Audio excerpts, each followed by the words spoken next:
धतूरे का जो पुष्प है उसको 2 जगह पर समर्पित किया जाता है, 2 जगह।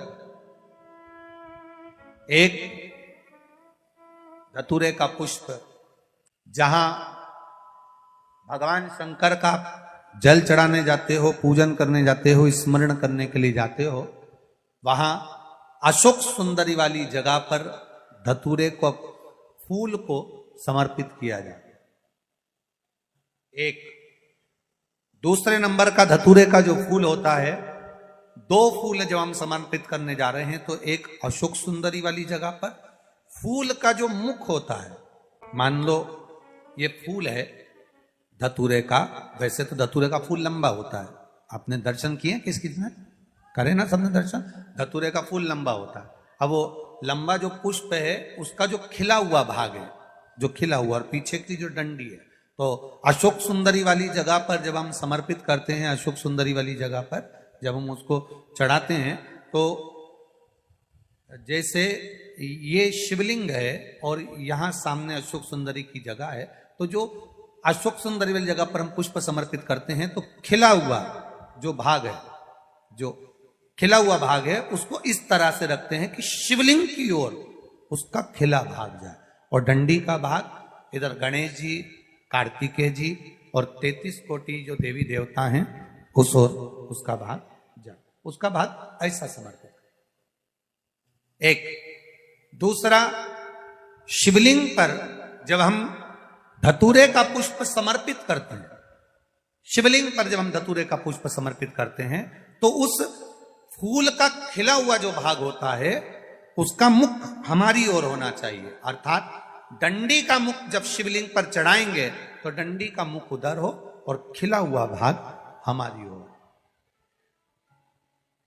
बहुत अंतर है महाराज, जैसे बेलपत्री चढ़ाते हैं तो बेलपत्री चढ़ाते समय डंडी का मुख अपने ओर कर लेते, पत्तियों का मुख उधर कर देते, तो खिला हुआ जो भाग है वो हम अपनी ओर रख लेते हैं। अब कनेर का पुष्प इससे विपरीत में चलता है, कनेर का जो पुष्प होता है उसकी डंडी का मुख हम अपनी ओर रख लेते हैं और खिला हुआ भाग महादेव की ओर कर देते हैं, वो थोड़ा विपरीत हो जाता है। तो शिव तत्व कह रहा है, भगवान शंकर का संवाद कर रहा है, शिव महापुराण की कथा कर रही है। 2 स्थान धतूरे के पुष्प को समर्पित करने के लिए दिए। कौन कौन सा स्थान है?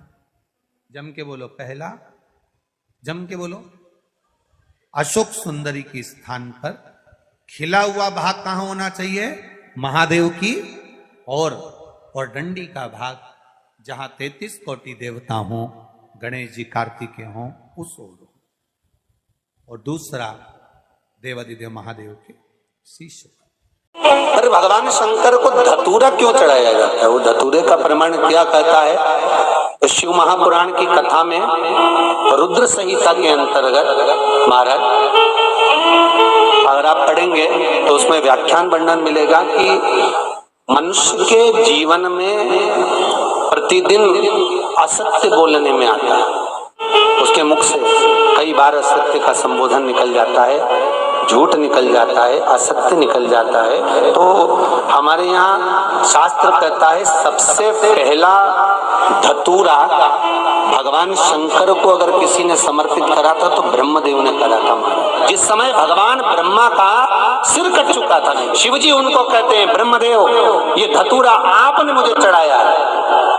और क्यों चढ़ाया? क्योंकि आपने असत्य बोला था, उस असत्य को नष्ट करने के लिए आपने मुझे धतूरा समर्पित करा। इसलिए हिंदू धर्म में नियम है, महीने भर में, 2 महीने में, 4 महीने में, 6 महीने में, साल भर में, 2 साल में, 1 साल में कम से कम 1 धतूरा शंकर भगवान को समर्पित करना चाहिए। जिस दिन धतूरा समर्पित करो उसके पहले जितना समय निकला उसमें आपने अगर झूठ बोल भी दिया हो तो भगवान शंकर उसको नष्ट कर दे, इसलिए उस धतूरे का समर्पण होगा। आपको लग रहा हो कि मैंने 2-3 व्यापार करके देख लिया और घाटा ही घाटा हो रहा है, इसमें मुझे तरक्की नहीं मिल रही है, इसमें मुझे उन्नति नहीं मिल रही है, या कर्जा बढ़ रहा है, घट नहीं रहा, और बहुत कर्जा बढ़ रहा है, तब एक प्रयोग जरूर करिएगा। तब बन सके प्रदोष के दिन एक धतूरा भगवान शंकर के शिवलिंग के ऊपर रख दीजिए। जब तुम्हें लगे कि मैंने 2-3 व्यापार बदल कर देख लिए, चल नहीं रहे या कर्जा बढ़ रहा है, घट नहीं रहा, तब एक धतूरा भगवान शंकर के ऊपर रख दीजिए। धतूरा रखने का एक नियम होता है। धतूरे की जो डंडी होती है, देखिए छोटी सी डंडी होती है धतूरे में, वो डंडी धतूरे की आप जहां बैठे हो उससे विपरीत होना चाहिए। धतूरे की डंडी आप इधर बैठे हो तो धतूरे की डंडी उधर हो।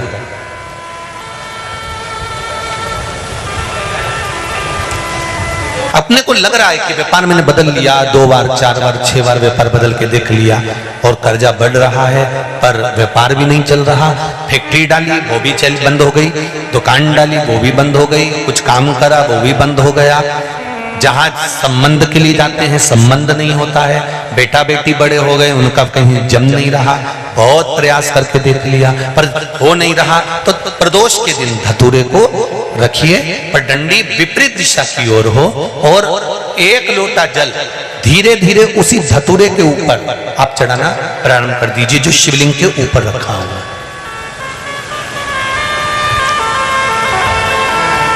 महाराज हाटकेश्वर महादेव का नाम लेकर, कौन से महादेव? जम के बोलो जरा। हाटकेश्वर महादेव का नाम लेकर जो जल समर्पित करा जाता है और उस जल को समर्पित करने के बाद उसी धतूरे को वापस घर में ले आया जाता है, वापस लिया।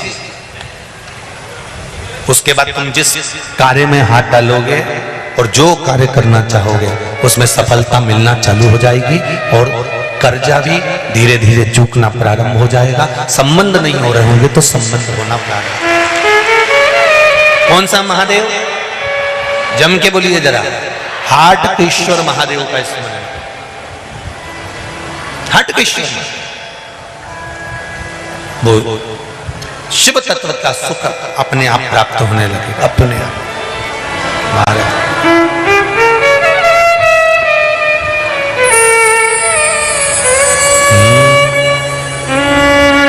मैं तो तेरा एक दीदार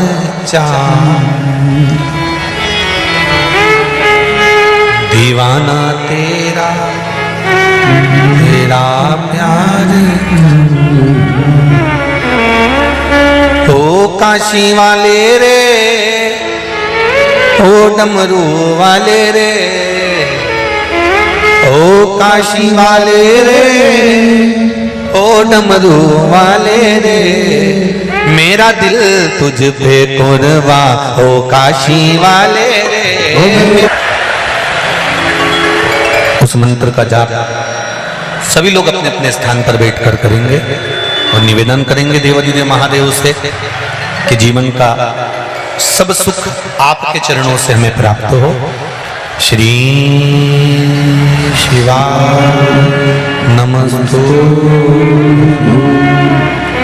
श्री शिवाय नमस्तु, श्री शिवाय नमस्तु, श्री शिवाय नमस्तु, श्री शिवाय नमस्तु। भोला सब दुख काटो, ओ भोला सब दुख काटो।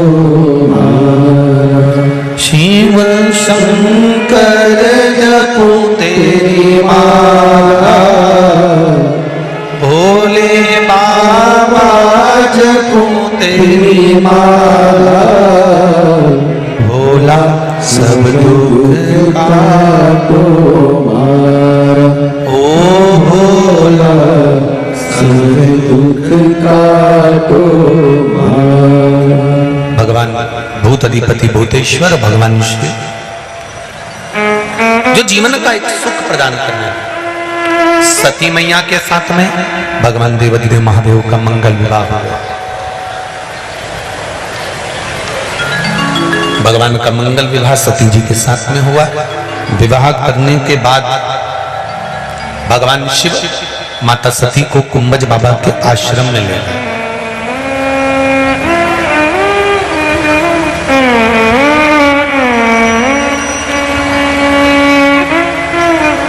कुंभज ऋषि के आश्रम। और आपको एक बात पहले भी कथा में कही, आप लोगों को स्मरण में होगी।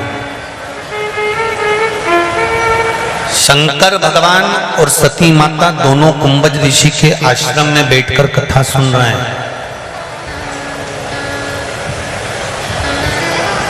कुंभज ऋषि ने शिव जी को देखा, शंकर भगवान ने कुंभज बाबा को देखा।